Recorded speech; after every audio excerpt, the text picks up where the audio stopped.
Friends, आज हम पढ़ने वाले हैं पेपर 1 का फिजिकल एंथ्रोपोलॉजी का चैप्टर 9.1 का एक सब टॉपिक जिसका नाम है साइटोजेनेटिक्स। नाम से ही पता चल रहा है genetics, it is related to the biology and cyto means cell.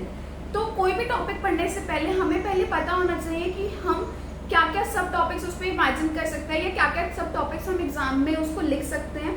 And also हम इसमें रिसेंट एडवांसमेंट भी पढ़ेंगे, बिकॉज अगर यूपीएससी में हम ये मेंशन कर दें कि रिसेंटली क्या डिस्कवर हुआ है, that will definitely have edge over others, okay, and that will definitely help you to score much higher.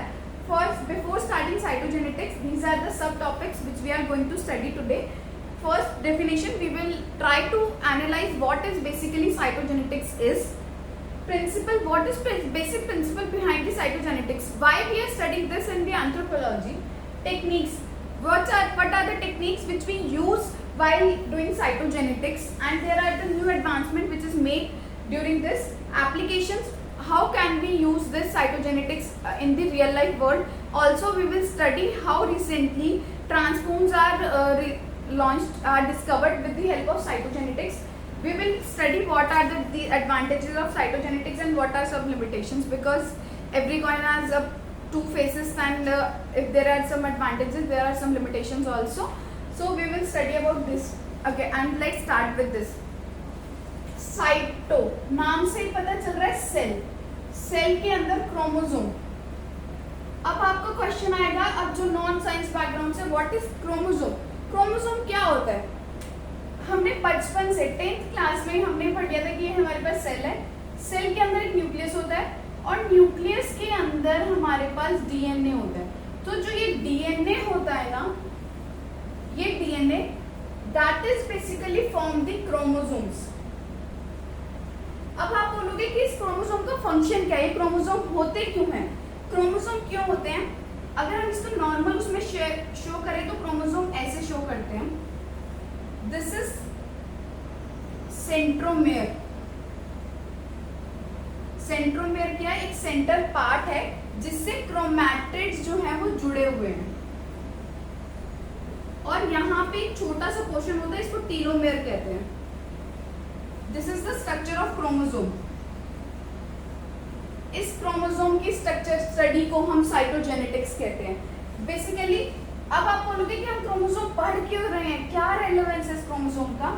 इस क्रोमोसोम पे यहाँ पे छोटे छोटे जीन्स होते हैं विच कोड फॉर समथिंग।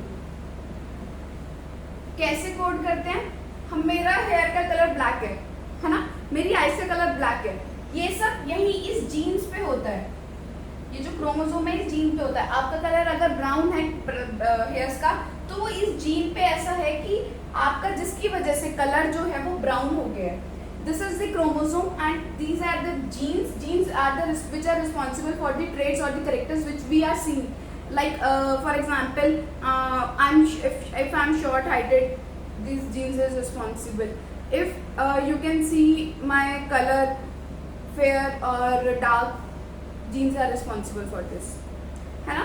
तो इस पूरी स्टडी को, इस पूरी जेनेटिक्स को हम साइटोजेनेटिक्स बोलते हैं। आई होप आपको समझ आया होगा कि व्हाट इज क्रोमोसोम और क्रोमोसोम से कैसे जीन्स बनते हैं और कैसे which are responsible for this.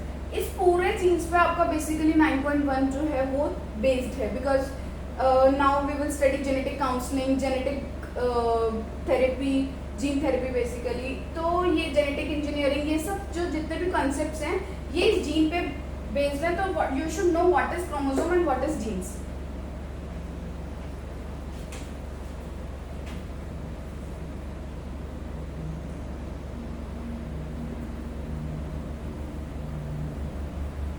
मैक्सिमोड्रैट्स, अगर आप ऐसे लिख देते हो कि मैक्सिमोड्रैट्स is the person who is responsible for this cytogenetics, definitely आप हिस्ट्री का एक पॉइंट दे रहे हो and UPSC is interested in history, because अगर आपने देखा हो 2022 का पेपर, तो उसमें यूपीएससी ने पूछा हुआ था कि हाउ एथनोग्राफी इवॉल्व। तो they expected you know who discovered this, who was the genesis behind this. So Maximodrex was the person who is responsible for cytogenetics. And अब इसके बाद हम पढ़ेंगे कि कैसे methods कैसे हम ये साइटोजेनेटिक्स कर सकते हैं? साइटोजेनेटिक्स करने के बहुत सारे मेथड्स हैं। एक मेथड है karyotyping,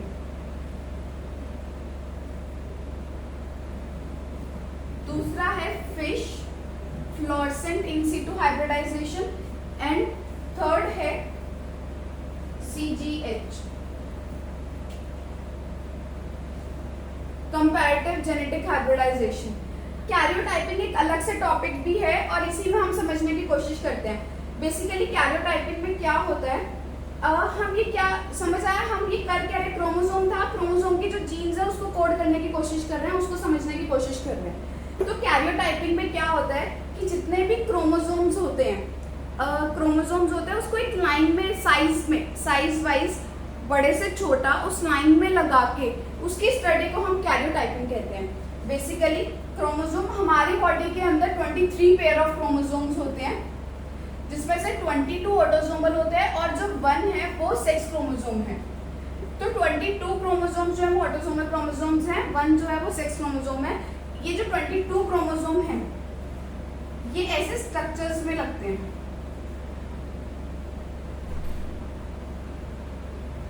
this is 1 pair, this is 2 ऐसे। जब ये पूरे इस स्टडी को हम कैरियोटाइपिंग कहते हैं।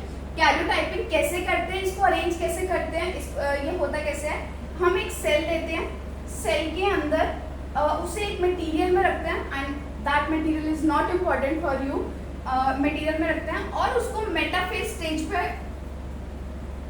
अरेस्ट कर लेते हैं। What is metaphase? जो भी सेल है ना वो डिवाइड करता है, इस सेल से 2 सेल्स बनेंगे तो वो डिवाइड कर रहा है, तो जब वो डिवाइड करता है ना तो उसमें बीच में एक स्टेज आती है मेटाफेज स्टेज।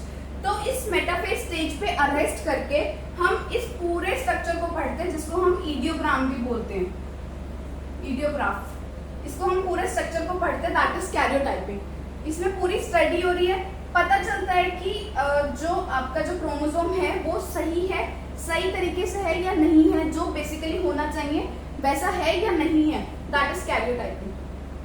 आई होप समझ आया होगा। अब आपका क्वेश्चन होगा कि हम कैरियोटाइपिंग करते क्यों हैं। फॉर एग्जाम्पल ये यहाँ पे हमारे पास 22 पेयर ऑफ क्रोमोसोम है, 18th क्रोमोसोम है। 18th क्रोमोसोम में हमने एक एग्जाम्पल ले रहे हैं कि 18th क्रोमोसोम में एक क्रोमैटिड नहीं है, मतलब सिर्फ ऐसे 3 है, 4 होने चाहिए थे ना, बट नहीं 3 है। तो दैट मीन्स कि 18th क्रोमोसोम में कोई कमी है, दैट मीन्स कोई सिंड्रोम है, एडवर्ड सिंड्रोम है। तो इस डिटेक्शन के लिए हम कैरियोटाइपिंग करते हैं। आई होप आपको समझ आया होगा। Next topic is fish.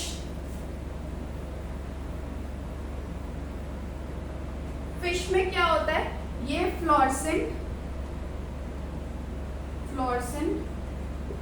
In situ hybridisation.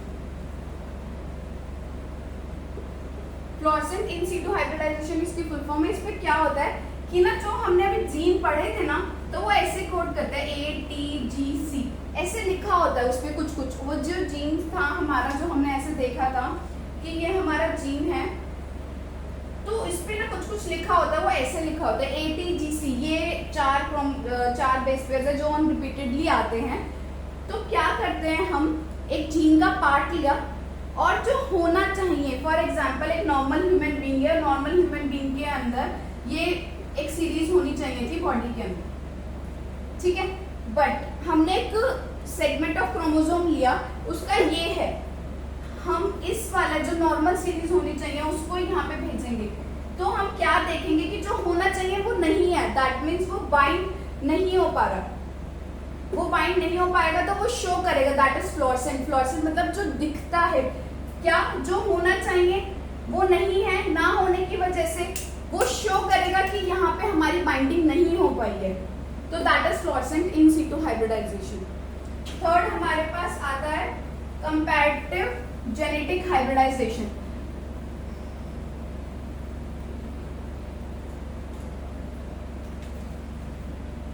Comparative genetic hybridization, इसमें क्या होता है कि इसमें ना हम 2 सैंपल्स लेते हैं, एक जो होना चाहिए कंट्रोल और एक जो हमारे पास आया है जिसके अंदर कोई कमी है या फिर कुछ है वो। तो हम ऐसे 2 सैंपल्स लेते हैं और उसको कंपेयर करते हैं। जो ये हमारा कैरियोटाइपिंग था और फिश था, इसमें क्या होता है कि हम ना 4 से 5 बेस पेयर, जो ये ATGC है ना, इसको हम बहुत छोटे उसमें कवर कर सकते हैं। बट कंपैरेटिव जेनेटिक हाइब्रिडाइजेशन में हम पूरे के पूरे क्रोमोसोम के इम्बैलेंस को चेक कर सकते हैं एक साथ। इसमें कंट्रोल लेंगे और इसमें हम बोलेंगे जो हमें चेक करना है। अगर ये सेम है दैट मीन्स कोई कमी नहीं है, अगर ये सेम नहीं है that means there is something different. ठीक है, इसी का एक एडवांस वर्जन आया रिसेंटली, बहुत इंपॉर्टेंट है, नोट डाउन कर लेना चाहिए, एरे CGH। इसमें क्या है, हम इन तीनों में क्या करते हैं, मेटाफेज में अरेस्ट करते हैं। बट इस केस में मेटाफेज पे अरेस्ट करने की जरूरत ही नहीं है। This is the achievement of this array CGH।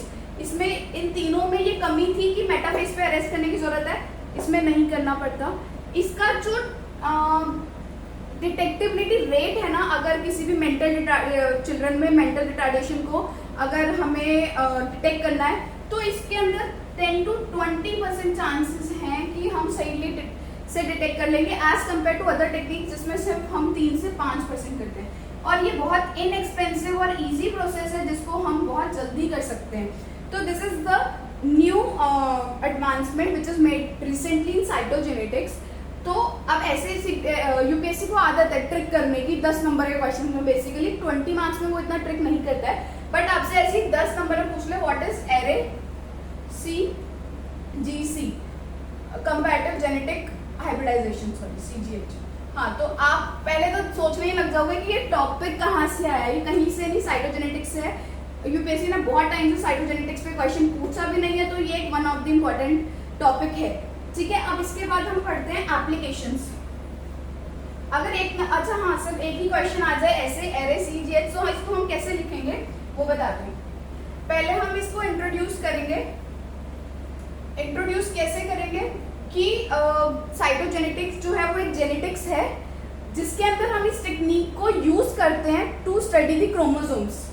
फिर उसके बाद हम इसको समझाएंगे कि ट्रेडिशनली हम फिश यूज करते थे, कैरियोटाइपिंग यूज करते थे, उसका एक मतलब समझाएंगे। फिर उसके बाद CGH यूज करते थे।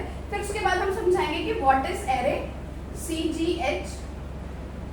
देन इसके बाद इसके एडवांटेजेस लिखेंगे एंड फिर इसको कंक्लूड कर देंगे 10 नंबर में। This is more than enough. मैं इसको समझा सकती हूँ और भी इलैबोरेट कर सकती हूँ, बट व्हाट्स द नीड, हमें से उतना ही पढ़ना है जितना हम यूपीएससी पेपर में लिख सकते हैं, जितना हमें समझ आएगा, जितना हम इजी तरीके से समझ सकते हैं। अगर मैं इससे ज्यादा पढ़ाऊंगी तो that will be more technical, और जिसकी वजह से ये समझने की वजह से ये ना हो कि आप बेसिक चीजें भी भूल जाओ। तो this is much more than enough. Cytogenetics आएगा तो आप रिसेंट एडवांसमेंट लिखोगे तो definitely you will have edge over others. Then now there are applications.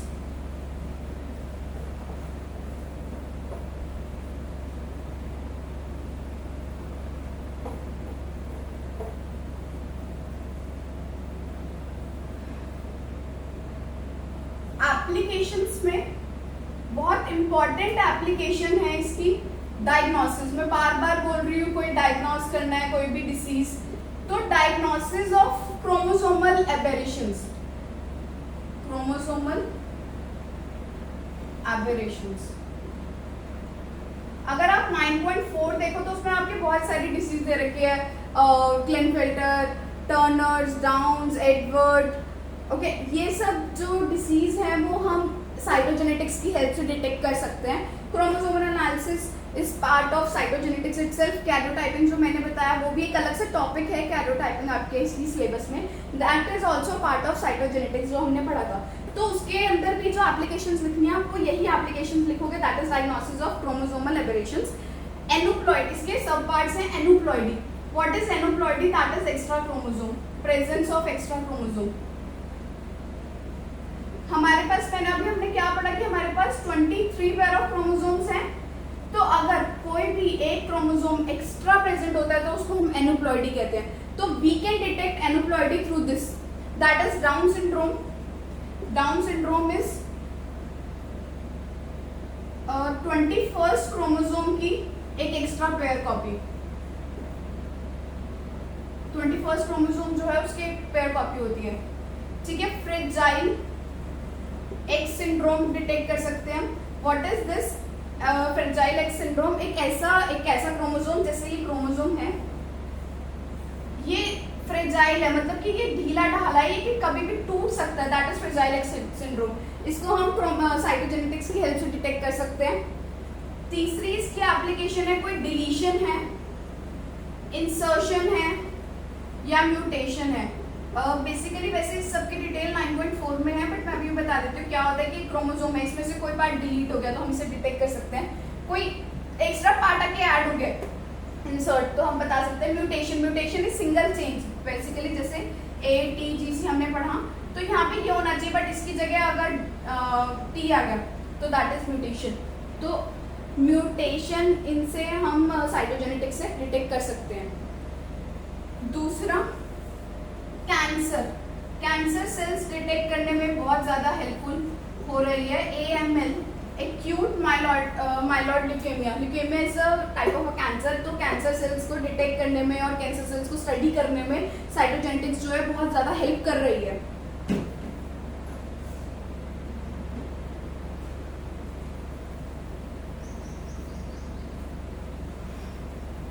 Recently Mac क्लिंटॉन्स,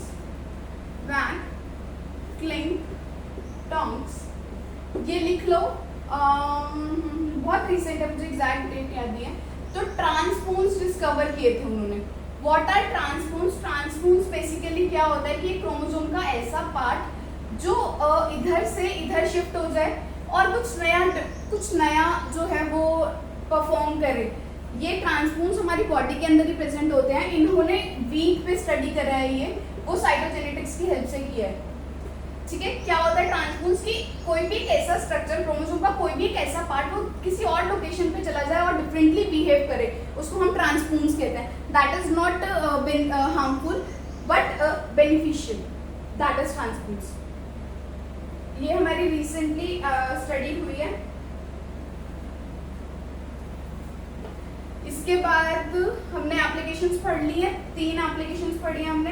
advantage क्या है? ये हम क्या बोलते हैं, कितने डिसीजेस को कितने अच्छे से डायग्नोज कर सकते हैं। अभी हमने जो पढ़ा ASGH, जो हमने पढ़ा अभी जो टेक्निक, उससे अभी हमने क्या देखा था कि जो चिल्ड्रंस मेंटल रिटार्डेशन के फेस कर रहे हैं उसको हम 10 to 20% मोर एफिशिएंटली जो है उसको डिटेक्ट कर सकता है as compare to all other techniques.